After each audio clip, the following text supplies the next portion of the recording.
महिरबानी। सबका पहिरियां हैदराबाद रोशन ख्याल फोरम जी जंहिं दावत ॾिनी आहे प्रोग्राम जेको आहे उहो मुनक़िद कयो बबरलू धरणे जे असरनि ते नतीजनि ते ऐं उनजे नतीजे जे हवाले सां। बबरलू धरणो जीअं ई पूरो थियो त ज़ाहिर आहे एॾो वॾो मामिलो हुयो त उनखां पोइ हिकिड़ो बहस बि असां ॾिठो सोशल मीडिया ते ओवरऑल केर थो चए या साज़िश हुई हिकिड़े हंधि माण्हुनि खे गॾु करे ऐं पोइ असां सां धोखो कयो वियो। के पिया चवनि त न ईअं कोन्हे, किन वरी जेके धरणे में उते हुआ बि कोन, पर उन्हनि पंहिंजूं पंहिंजूं जेके ॻाल्हियूं माण्हुनि खे ॿुधाइण शुरू कयूं ऐं क्रेडिट जी गेम बि शुरू थी वई। जीअं असां वटि समाज में थींदो आहे त असां शयुनि जी सही जेका ऑब्जेक्टिव एनालिसिस घटि ऐं वधीक जेको आहे सब्जेक्टिव थी करे शयुनि खे ॾिसंदा आहियूं। किन दोस्तनि चयो त बाबा वकीलनि जी कमेटी इहो तइ कयो हुयो त वकील जंहिं महिल गिरफ़्तार थींदा त फलाणो लीडर जेको आहे शयुनि खे संभालींदो, अलाए कहिड़ी कमेटी में उते थियो। बहरहाल अहिड़ा क़िस्म जा मामला जेके हलणु शुरू थिया बबरलू धरणे खां पोइ। असांजे हिकिड़े दोस्त जॾहिं सोशल मीडिया ते हलियो पिए फलाणो बबर फलाणो मां फलाणो, हिकिड़े दोस्त असांजे लिखियो त बाबा सभ खां वधीक सुर्ग सलाम जेको आहे बबरलू जी टेंट खे आहे जेका 12 ॾींहं खड़ी रही।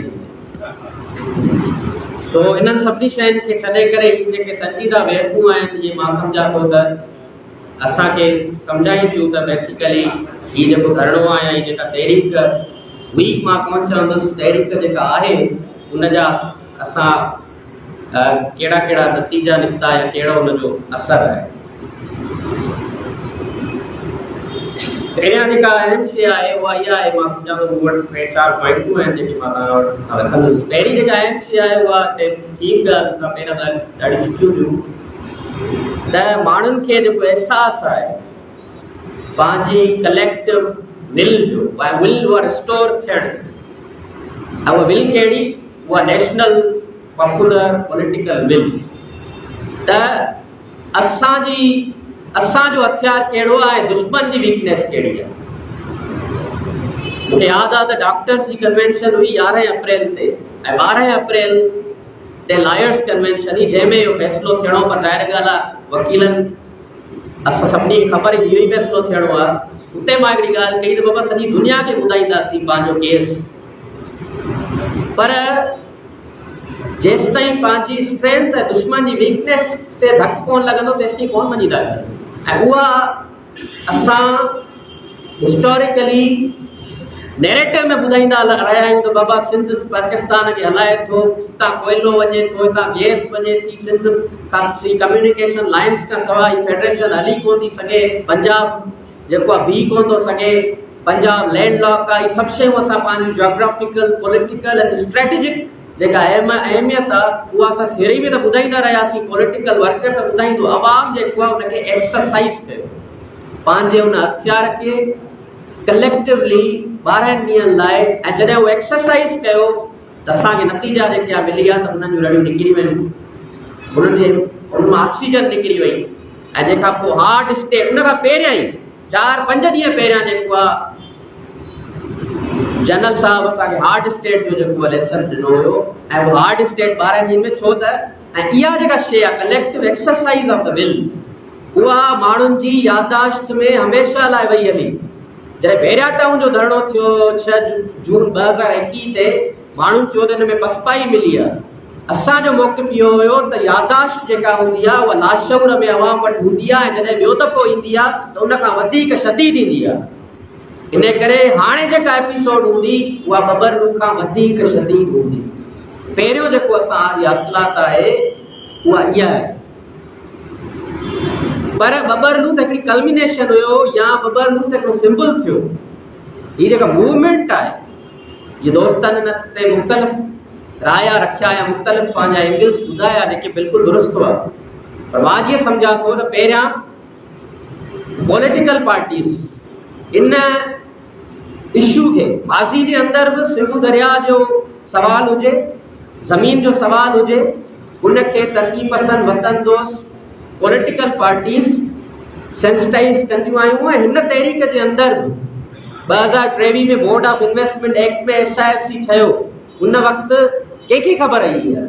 उन वक़्तु कुझु जमात हुयूं, हुते मां जमातुनि जा नाला इन करे कोन थो वठां, वरी मतिलबु सोशल मीडिया ते जहिड़ो थी पए त सभई तरक़ी पसंद ऐं वतन दोस्त जमातूं उन में रोल प्ले कयो। 2014 में ज़रदारी साहब वियो ग्रीन इनिशिएटिव पाकिस्तान जी ऑफिस में 13 लाख एकड़ ज़मीन जेका आहे उहा सिंध जी, हुन चयो त असां ॾींदासीं। उन वक़्तु इहा शइ ख़बर न हुई। उन में एक्सपर्ट्स जो रोल ऐं पॉलिटिकल पार्टीज़ जो रोल बुनियादी हुयो, जंहिं उन सॼी शइ खे सेंसिटाइज़ कयो।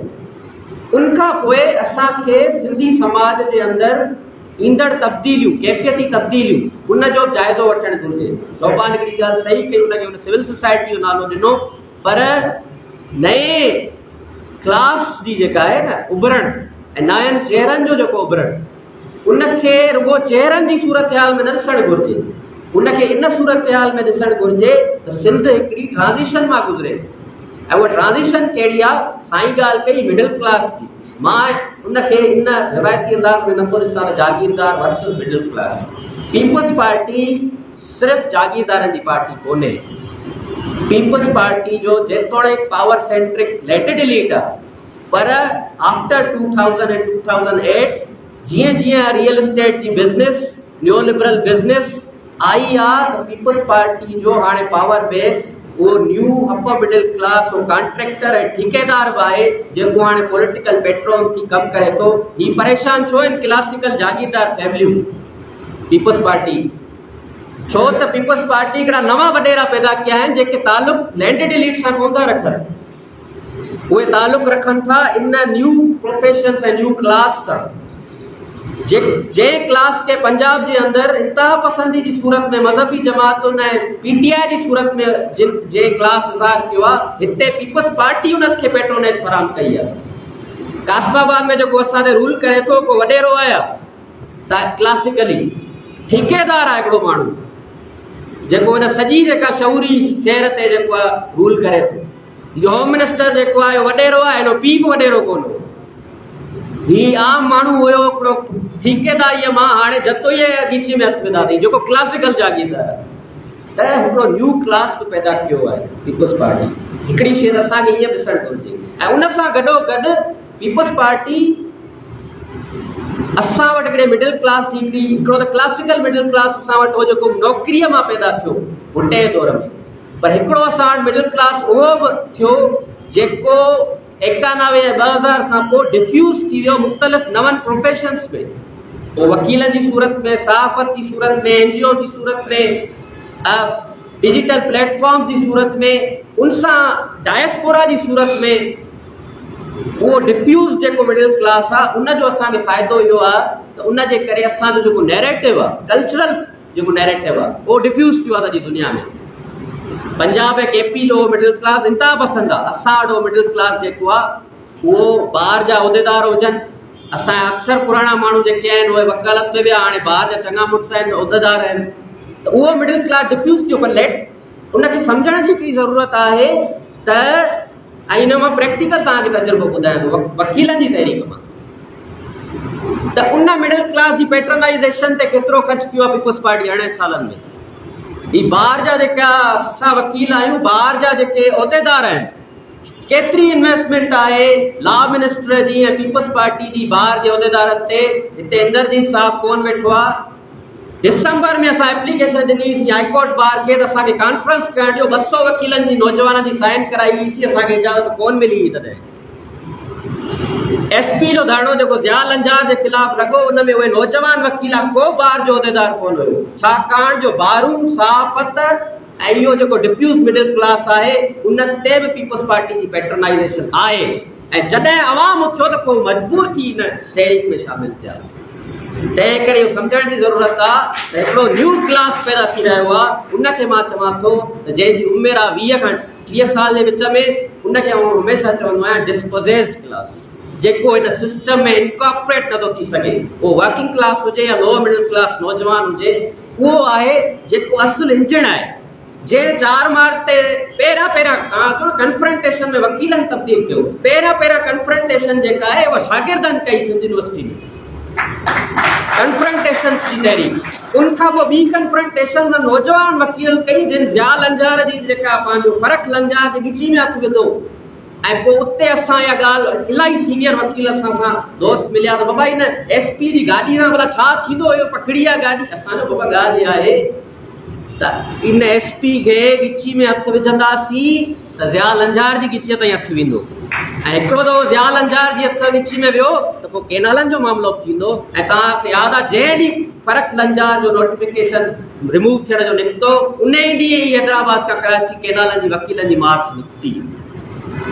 त असांखे एनालिसिस में इहो सम्झणु घुरिजे त असां वटि हिकिड़ो डिस्पोजेस क्लास आहे जेको इंजण मां सम्झां थो इन सॼी तहरीक में हो। यस, जॾहिं उहा तहरीक अवामी थी वई त पोइ त उहो अवामी रंग हो, पोइ त उन में मिडिल क्लास जी उहो क्लास हो, पोइ हुन में मज़हबी धुरियूं हुयूं, पोइ हिकु बाक़ाइदा हिकिड़ी जीअं क़ौमी अवामी तहरीक थींदी आहे उहा तहरीक थी। त असांखे एनालाइसिस जे अंदरि मां जीअं सम्झां थो उन में इहा शइ ॾिसणु घुरिजे। हाणे अहम शइ इहे सभु शयूं सम्झंदे असांखे ॾिसणु घुरिजे त माण्हू त 2 महीननि खां ख़ासि तौर रमज़ान ऐं उन खां पोइ राइट आफ्टरवर्ड्स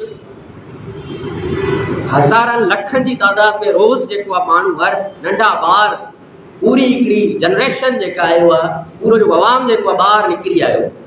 उन में बबरलू जो जेको केस आहे त डिसाइसिव फ़ैसिलो उहो पॉलिटिकल पार्टीज़ न करे सघे। उनजो सबबु इहो आहे त हिकिड़े पासे असां वटि उहे पॉलिटिकल पार्टीज़ आहिनि जिन सॼी तहरीक खे सिर्फ़ु एंटी पीपल्स पार्टी मूवमेंट करे पियो ॾिठो, जेके हिकु हद खां वधीक कुझु करणु कोन थियूं चाहिनि, ऐं ॿिए पासे जेके रेडिकल धुरियूं हुयूं उन्हनि वटि एतिरी वुसत कोन्हे अञा जो हू एॾी वॾी डिसाइसिव फ़ैसिलो वठी सघनि। 9 अप्रैल ते 24 पार्टियुनि जो इजलास थियो, पर उन में का शइ फ़ैसिलो जॾहिं न थी सघियो त पोइ वकीलनि जेको आहे हिकिड़ो इनिशिएटिव वरितो, ऐं वकीलनि में बि मां हिन ते आर्टिकल बि लिखियो। जी हा, वकीलनि में बि 3 धुरियूं हुयूं। हिकिड़े पासे उहे जेके प्रो पीपल्स पार्टी वकील हुआ, हिकिड़े पासे उहे जेके अवामी मज़ाज ॾिसी करे हमेशह फ़र्द मथे ईंदा आहिनि, ऐं फ़र्द पॉपुलिस्ट टाइप हूंदो आहे, फ़र्द तकिड़ो सोचींदो, धिको कोन सोचींदो आहे, न पुठियां सोचींदो आहे, हू इम्पल्सिव डिसीजन वठी वेंदो आहे। पॉलिटिकल पार्टीज़ खे इम्पल्सिव डिसीजन वठण में थोरी देरि लॻंदी आहे। इहे डायनामिक्स बि आहिनि। नतीजे में हिकिड़ा उहे वकील हुआ जेके इम्पल्सिव डिसीजन ऐं पॉपुलर डिसीजन वठण में ॾाढो अॻियां हुआ। रोज़ पियो फ़ैसिलो थिए, चोलिस्तान पिया मार्च थियूं, को चए कोल बंदि कंदुसि, को चए रेल बंदि कंदुसि। इन दी एंड जेको आहे फ़ैसिलो थी वियो बबरलूअ, पर जिन ऐलान कयो हुयो उन्हनि खे अंदाज़ो कोन त बबरलू ईअं थी वेंदो। उन्हनि खे इहो हुयो त आचर ॾींहुं मोटंदासीं, हीअ त को एसे क्लिफ्टन जो एसे जो तब्दील कराइण जी जंग आहे। हुननि खे अंदाज़ो कोन त जिते कारकुन अची वेंदा, हिते कोपरस्त अची वेंदा, हिते एॾो वॾो अवाम अची वेंदो। त टीं धुर वरी उहा हुई वकीलनि जे अंदरि जेका पॉलिटिकल वकील हुआ, जिन पहिरियां सम्झायो हुयो त एॾा इम्पल्सिव डिसीजन्स न वठिबा आहिनि, पर वंस उहा डिसीजन थी वई त बबरलू जीअं अनफोल्ड थियो, जीअं शेप थियो बबरलू, उहो कंहिंजी बि सोच में कोन हो। उहो अनफोल्ड ईअं थियो त उहो वकीलनि जे धरणे मां निकिरी क़ौमी धरणो थी वियो, अवामी धरणो थी वियो, ऐं पोइ उतां कंहिंजे खे भॼण जो बि कस कोन हुयो, उतां कंहिंखे कंप्रोमाइज़ करण जो बि कस कोन हुयो। त जेका लायर सेक्शन कमेटी या जेके वकील आहिनि उनखे बि असां वकील करे न ॾिसूं, असां ॾिसूं त उते बि हिकिड़ी कशमकश हुई, नज़रियाती कशमकश हुई। जेका अहम शइ हुई त हीउ जेको धरणो अनफोल्ड थियो, इहो धरणो अनफोल्ड जॾहिं थियो त माण्हुनि अरुंधती राय चयो आहे त माण्हुनि पंहिंजे नगमनि सां, पंहिंजे गीतनि सां, पंहिंजे नुंहंनि सां, पंहिंजे नारनि सां, पंहिंजे मज़ाक सां, पंहिंजी हुकुमराननि खे ह्यूमिलेशन करे उन्हनि जो साहु कढियो।